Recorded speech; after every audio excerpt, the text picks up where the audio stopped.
ETF index mutual funds నేర్చుకుని stock మార్కెట్లో రాణించాలనుకుంటున్నారా? వెంటనే ఈ నెంబర్కి కాల్ చేయండి.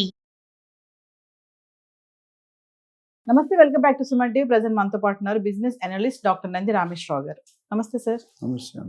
సార్, మిడిల్ క్లాస్ ట్రాప్స్ అని చాలా మంది చేస్తూనే ఉంటారు. అందులో ఒకటి ఏంటంటే, ఎంత శాలరీ వస్తున్నా కూడా, హోదా పెరుగుతున్నా కూడా, ప్రమోషన్స్ వస్తున్నా, డిగ్నిటీ పెరుగుతున్నా కూడా ఇంకా ఈ అప్పుల ఉచ్చులో అనేది చిక్కుపోవడం అనేది కొంతమందికి బాగా అలవాటే అనుకోవాలా, లేదా ఫినాన్షియల్ డిసిప్లిన్ లేకపోవడం వల్ల.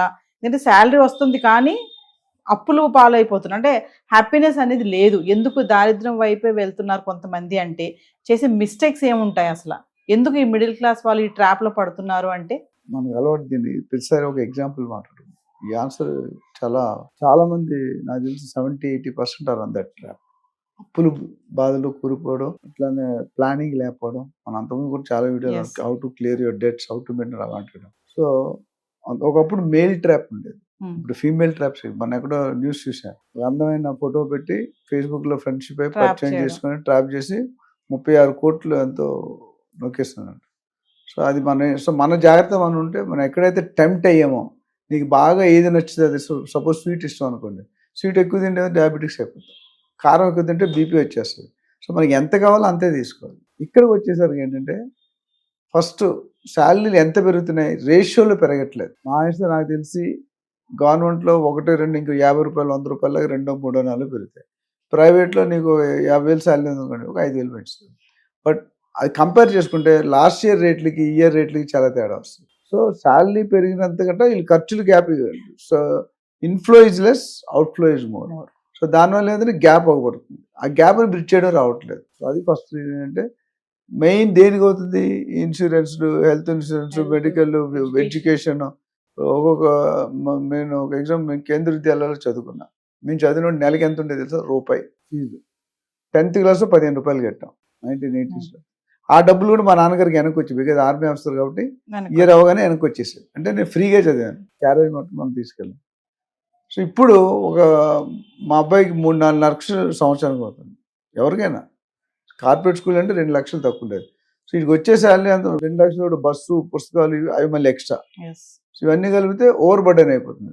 So there is a slip between the cup and the lip. ఎందుకంటే మనకు వచ్చేదానికంటే మనకు ఖర్చు పెట్టేది ఎక్కువ ఉంది. ఎప్పుడైతే బిజినెస్లో కానీ ఉద్యోగంలో కానీ మనకు వచ్చేదానికంటే ఖర్చు ఎక్కువైతే దేర్ ఈజ్ సంథింగ్ రాంగ్. మీరు అలైన్ చేసుకోవాలి.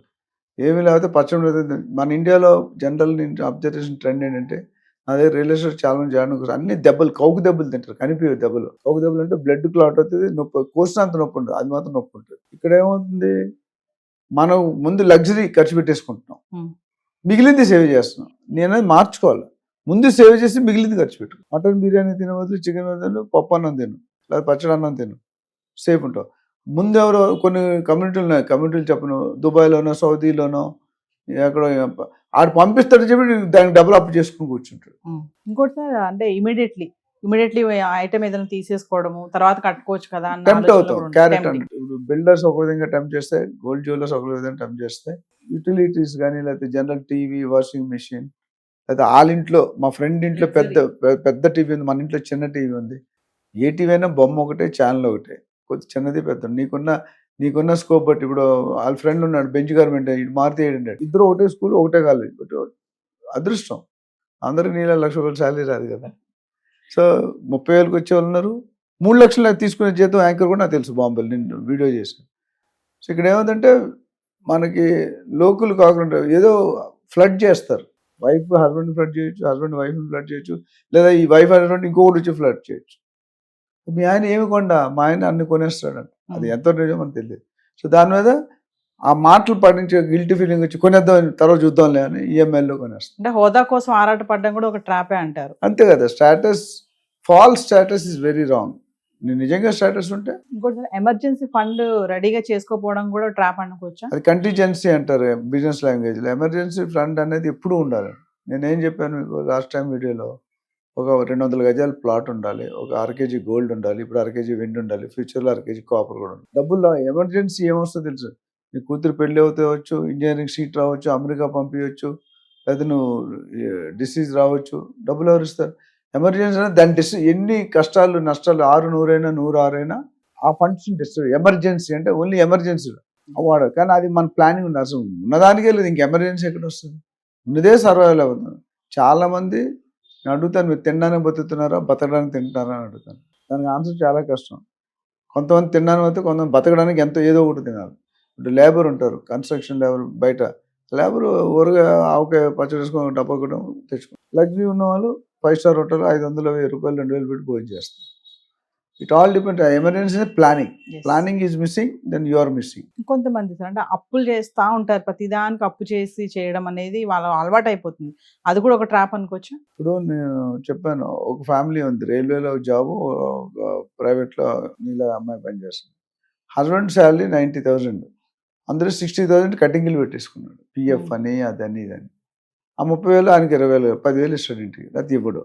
ఈ అమ్మాయి కష్టపడి ఫ్యామిలీ నడుపుతుంది, ఒక కొడుకు ఒక కూతురు. సో ప్లాన్ ఇప్పుడు చచ్చిపోయి తర్వాత బతికితే ఏం ఉపయోగం? ఇప్పుడు కష్టం అన్నిటికీ మామగారి మీద, అత్తగారి మీద, పక్కనోడి మీద, చిన్నాన్న మీద, వీళ్ళ మీద డిపెండ్ అవుతుంది. So that's not correct. అంటే ఇవన్నీ కూడా సార్ మిడిల్ క్లాస్ వాళ్ళు ట్రాప్ లో పడ్డానికి కారణం financial discipline, financial freedom. Freedom. ఎందుకంటే నేను చాలాసార్లు రిపీట్ చేసి ఉంటుంది, హోటల్కి వెళ్తే భార్యతో పిల్లలతో లో ప్రొఫైల్ పర్సన్ ఫస్ట్ ఏం చూసినా రైట్ సైడ్ చూస్తాడు మెనూలో. అంటే మన వైఫ్కి ఏం కావాలో కూడా మనం తినిపించే స్టేజ్లో లేవు. డబ్బులు ఉన్నాడు ఏం చేసి మొత్తం ఆర్డర్ ఇచ్చి అంతే కిత్తావా అంటాడు. సో దేర్ ఇస్ ఆస్మాన్ జమీన్ ఫరక్. ప్లానింగ్ చేసుకున్నాడు ఎప్పుడు కూడా సేఫ్గా ఉంటాడు, ప్లానింగ్ లేనాడు